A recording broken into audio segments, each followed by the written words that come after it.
कृष्णकांत सिंघारी। अब देखते दिन भर की खास खबर। हाथ पैरों में लगी हल्दी और कटार लेकर दूल्हा पहुंचा बीए फाइनल का पेपर देने। पेपर के बाद बारात में शामिल होने पहुंचा 40 किलोमीटर दूर अपने घर।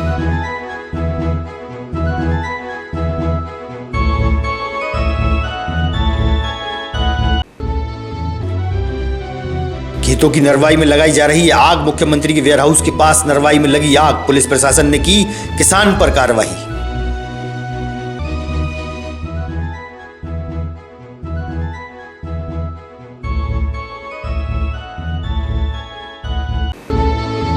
और अपने गांव की समस्या से परेशान होकर एक युवक ने भीषण गर्मी में बढ़ते तापमान के बीच स्वामी विवेकानंद चौराहे से भरी पिंड पहुंचा जिला मुख्यालय।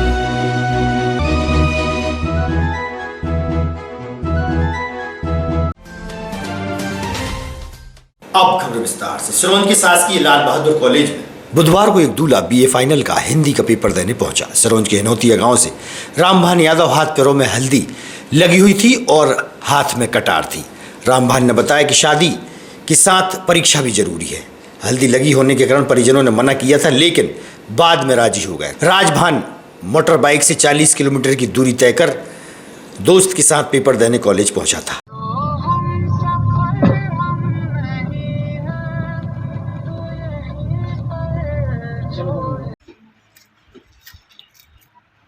बारात भूखा ही नहीं है।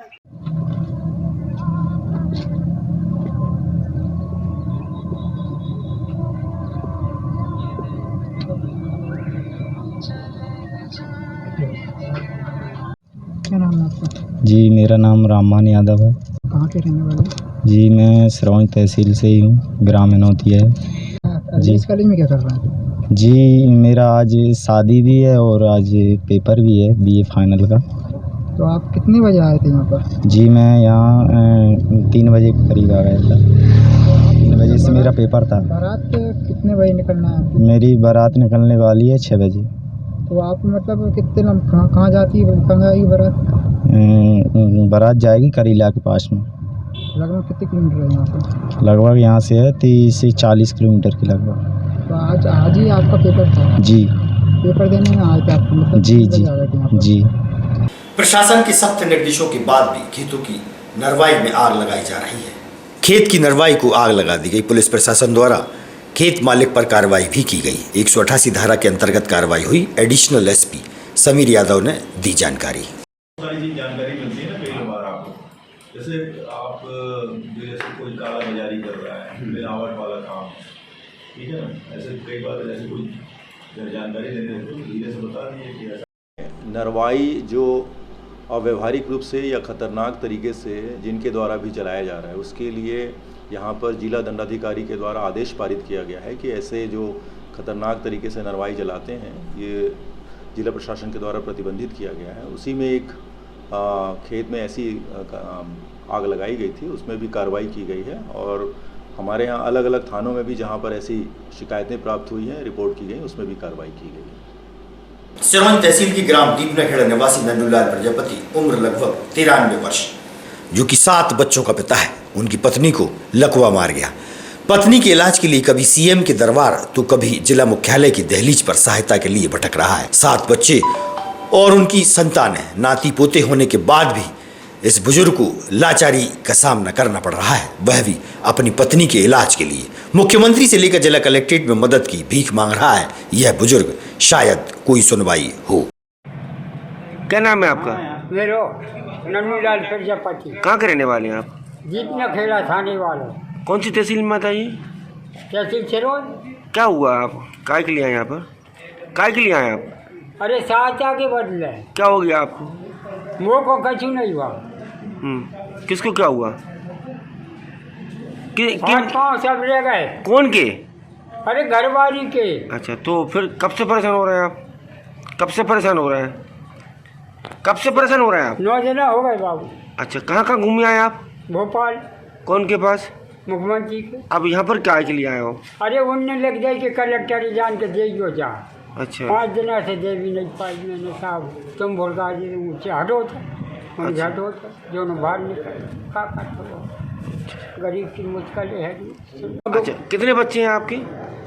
7 से 6 रह गए। अच्छा, ये की शादी कर दे वो अलग होगा। फिर अब काय के लिए परेशान हो रहे हैं आप? नटीरन तहसील की ग्राम नलखेड़ा निवासी LLB में अध्ययनरत सीताराम रघुवंशी बाल्यावस्था से ही नेत्रहीन है। LLB की परीक्षा पास करने के लिए लैपटॉप की आवश्यकता पड़ने पर वह कुछ दिनों पूर्व जिला कलेक्ट्रेट पहुंचा था, जहां कलेक्टर उमाशंकर भार्गव ने लैपटॉप का आश्वासन दिया था। शहर के समाजसेवी उद्योगपति राकेश शर्मा द्वारा सीताराम को 80,000 की कीमत का लैपटॉप दिया गया। आज कलेक्टर उमाशंकर भार्गव, राकेश शर्मा, उदय सिंह हजारी, जनसंपर्क अधिकारी सहित अन्य लोगों की उपस्थिति में लैपटॉप प्रदान किया गया। सीताराम ने बताई अपने भविष्य की योजना, की मीडिया से बात। मैंने पेपर में भी पढ़ा था और मेरे को उदय हजारी जी का मैसेज आया तो मैंने उसको पूरा पढ़ा और मुझे लगा कि लड़का है ना बहुत ज़्यादा लगनशील है। मैंने पढ़ा कि उसने कलेक्टर साहब का नंबर जो है एकदम सही डायल करा, तो मुझे लगा कि ये लैपटॉप चला सकता है और उसको आगे बढ़ने की इच्छा है, तो मैंने उसको लैपटॉप दिला दिया और मैं उसके उज्ज्वल भविष्य की कामना करता हूँ कि वो बच्चा टैलेंटेड है, बहुत आगे बढ़े। मेरी बहुत बहुत शुभकामनाएं उसके लिए। जय हिंद, जय भारत। क्या करना चाह रहा है? देखिए ये सीताराम रघुवंशी जी हैं, ये पूरी तरह से नेत्रहीन हैं। ये 3-4 दिन पहले मुझसे मिलने आए थे। ये ग्राम नटेरा घाट नटरन तहसील के रहने वाले हैं और इन्होंने कहा साहब मैं कॉम्पिटिटिव एग्ज़ाम देना चाहता हूँ। मैंने उनसे काफ़ी देर बात की, तो बातचीत में मुझे लगा कि इनके अंदर वाकई में इच्छा शक्ति है, तैयारी कर रहे हैं। उनसे कुछ मैंने पूछताछ की तो उनको जनरल नॉलेज बाकी चीज़ों का भी ज्ञान है, तो मुझे लगा कि निश्चित रूप से कुछ ना कुछ ये कर सकते हैं। तो उनके लिए एक टच स्क्रीन का लैपटॉप चाहिए था। मैंने कभी मैं आपके लिए कोशिश करूँगा। मुझे लगा कि ये 20-25 हज़ार रुपये का आ जाएगा, बट ये बहुत टच स्क्रीन वाला बहुत महंगा आता है।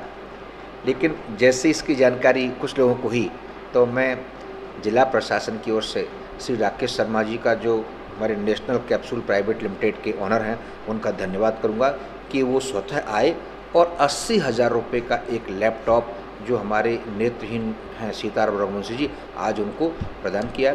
मुझे उम्मीद है कि इस लैपटॉप के माध्यम से वो अपना भविष्य किसी न किसी कॉम्पिटिटिव एग्ज़ाम में देने के लिए उपयोग करेंगे और मैं ईश्वर से प्रार्थना करूंगा कि वो कहीं अवश्य अपनी मेहनत में सफल हो। और मैं पुनः राकेश शर्मा जी को धन्यवाद देता हूं कि उन्होंने एक नेत्रहीन व्यक्ति की आगे आकर के मदद की।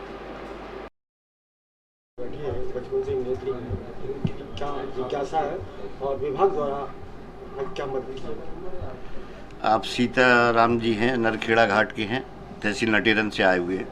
ये अभी 6-7 दिन पहले कलेक्टर महोदय से भेंट की थी इन्होंने और अब बताया था कि इनको लैपटॉप चाहिए। ये जन्म से नेत्रहीन हैं, दिव्यांग हैं और अगर ईश्वर ने इनकी कोई शारीरिक कमी रखी है अंधता की, लेकिन एक विशेष प्रतिभा भी दी है इनको। आप BA किया है, LLB किया है, लास्ट सेमेस्टर है, इसके बाद LLM करना चाहते हैं और मजिस्ट्रेट बनना चाहते हैं। इन्होंने अपनी ख्वाहिश थी, जो इनके जीवन का जो एक एम है, एम ऑफ लाइफ, वो मजिस्ट्रेट बनना है। कलेक्टर साहब को बताया तो कलेक्टर साहब ने कहा भाई आप जन्म से दिव्यांग हैं, बाई बर्थ ब्लाइंडनेस है, आपको जन्म से ही अंधता है, तो आप कैसे चलाएंगे? तो इन्होंने तुरंत अपना मोबाइल निकाल कर कलेक्टर साहब को बताया कि आप बोलिए अपना नंबर, मैं अभी आपका नंबर डायल करता हूँ।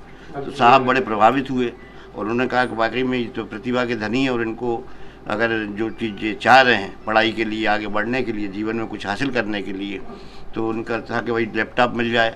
अब लैपटॉप भी बटन ऑपरेट, ये कह रहे बटन ऑपरेट में इनको दिक्कत आती, तो टच स्क्रीन इनको डेल कंपनी का टच स्क्रीन उपलब्ध कराया गया है और ये भेंट किया है हमारे नेशनल कैप्सूल के राकेश शर्मा जी ने। मैंने उनको बताया कि भाई ऐसी मदद करना भाई साहब, तो उन्होंने कहा जो सबसे अच्छा लैपटॉप हो, जो सबसे बढ़िया हाईटेक हो इस समय, वो आप लेके दीजिए।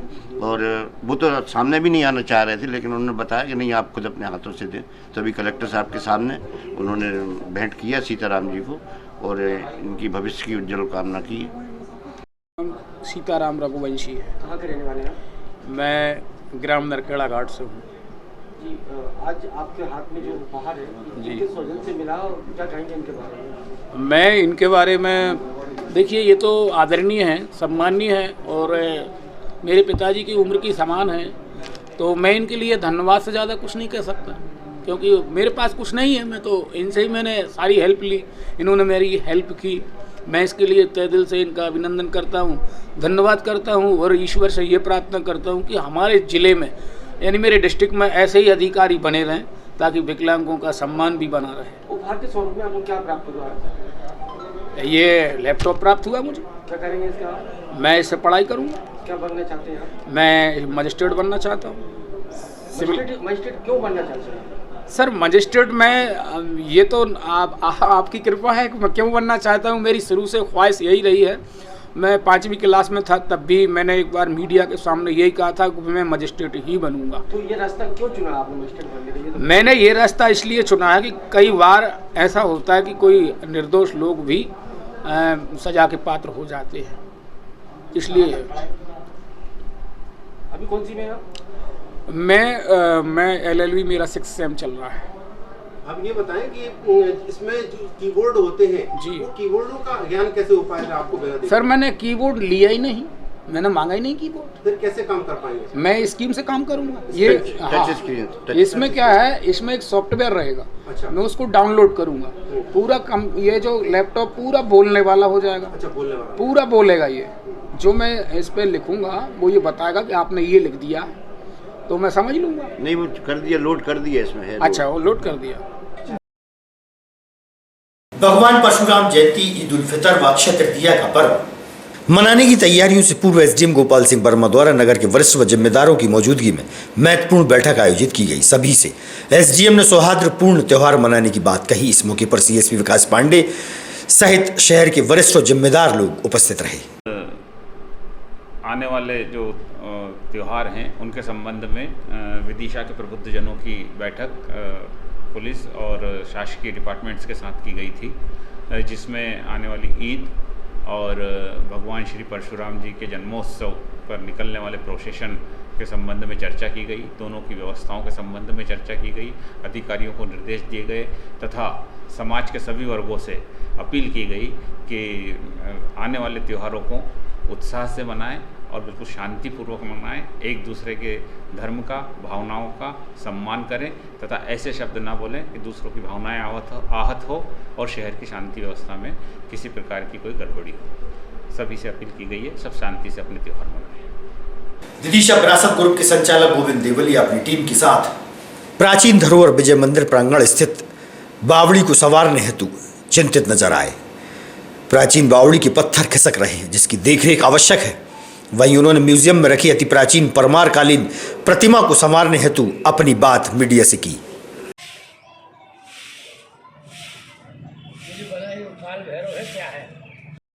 हमारी अमूल धरोहर है, ये चली जाएगी, इसलिए तुम्हें बुलाया। तुम्हारे माध्यम से सब जगह बात पहुंचेगी।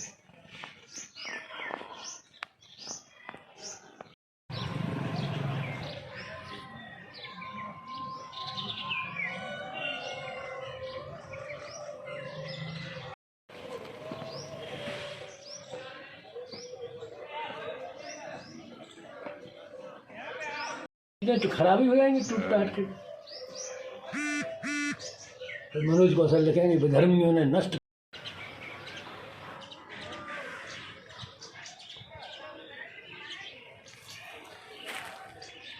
देवलिया विदिशा की विरासत, जो विदिशा के पुरातत्व और हमारे वैभव को सहेजने, संरक्षित करने के लिए निमित्त एक ग्रुप है, उसकी ओर से आज यहाँ विजय मंदिर, जिसको स्थानीय भाषा में विजय मंडल कहा जाता है, उसके दर्शनों के लिए मैं 2-3 वर्ष के अंतराल के बाद यहाँ आया हुआ हूँ। मेरे साथ श्री मयंक कानूनगो और जितेंद्र सेंगर भी हैं।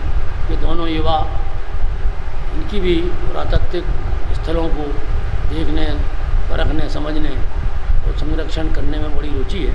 इनके साथ मैं यहाँ आया हूँ।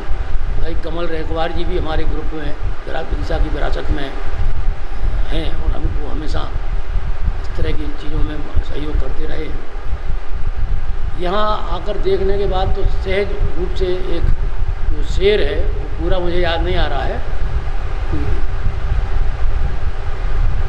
कुछ बात है कि हस्ती मिटती नहीं हमारी। इस मंदिर को देखने के बाद लगता है कि किसी समय कितना भव्य मंदिर रहा होगा, इसका पूरा देश हम जब देखते हैं उससे अंदाज लगता है। और विभिन्न जो मूर्तियाँ पड़ी हुई हैं, यहाँ हम संग्रहालय में खड़े हुए हैं, संग्रहालय में भी जो मूर्तियों का संग्रह है वो सबको देख के लगता है कि ये कितना अद्भुत और कितना विशाल मंदिर रहा होगा। राष्ट्रीय जन समस्या समाधान समिति के सदस्य धर्मेंद्र भार्गव ने पठारी तहसील की समस्याओं को लेकर आज जिला मुख्यालय पहुंचने से पूर्व स्वामी विवेकानंद की प्रतिमा के समक्ष हाथ जोड़ते हुए प्रार्थना की और पिंड भरते हुए भीषण गर्मी में प्रशासन के दरबार पहुंचा।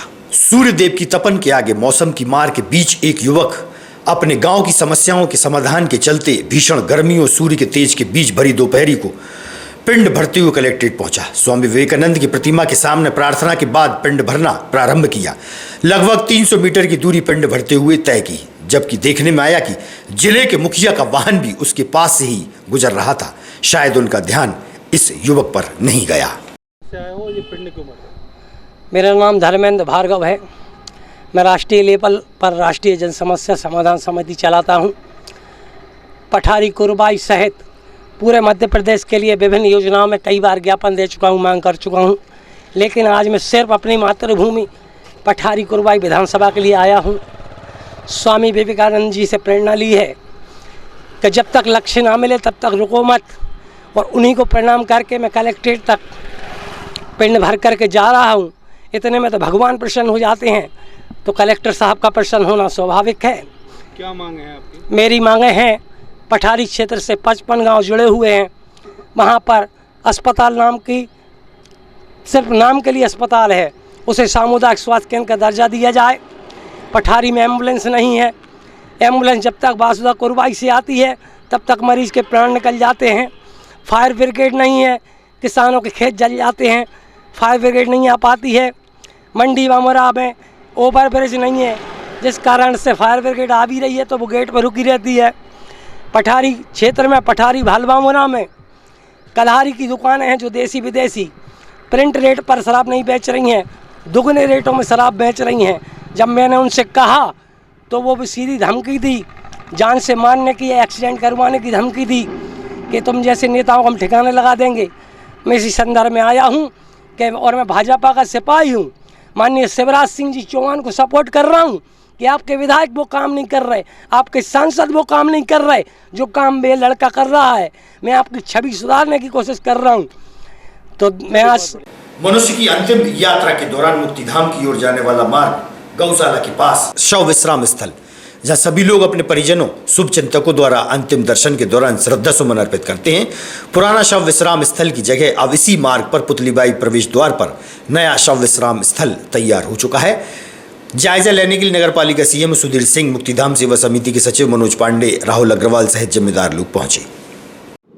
मुक्तिधाम के अंतिम क्रिया मार्ग पर जो गौशाला से पुतली गेट तक आता है, जो अंतिम क्रिया मार्ग है, वहाँ पर मुख्य प्रवेश द्वार पर 2 उतारा स्थल तैयार है। एक शेड के अंदर 2 तैयार कर लिए गए हैं। मेरे ख्याल से बहुत जल्दी 10 दिन में उनका कार्य पूरा हो जाएगा।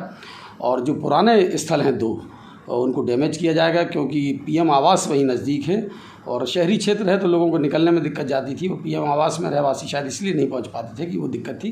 फिर उस मार्ग का बड़ा चौड़ाईकरण होगा, दोनों ओर पौधारोपण मुक्तिधाम टीम करेगी और नए उतारा स्थल पर भी टीम मुक्तिधाम पूरे समय रख रखाव, उसकी धुलाई वुलाई तमाम पर डे, पौधों में पानी देना और बड़े बड़े वृक्ष, बहुत खूबसूरत वृक्ष वहाँ लगाए जाएंगे।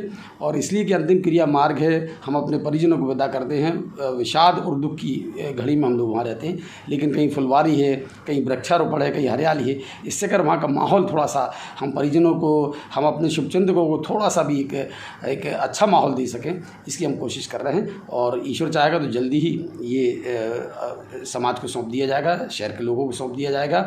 इसी को लेकर आज नगर पालिका के सीएम सुधीर सिंह जी वहाँ पहुँचे थे, उन्होंने पूरा अवलोकन किया है और उनका यही कहना है कि लगभग 10 दिन में अपन इसको कार्य को पूर्ण कर लेंगे। आज की खबरों को देते ही पर विराम। आगामी खबरों के लिए आप देखते रहिएगा BDCMT न्यूज। हमें दीजिए इजाजत। नमस्कार। अगर आप ये वीडियो फेसबुक पर देख रहे हैं तो लाइक जरूर करें और ज्यादा से ज्यादा शेयर करें। धन्यवाद।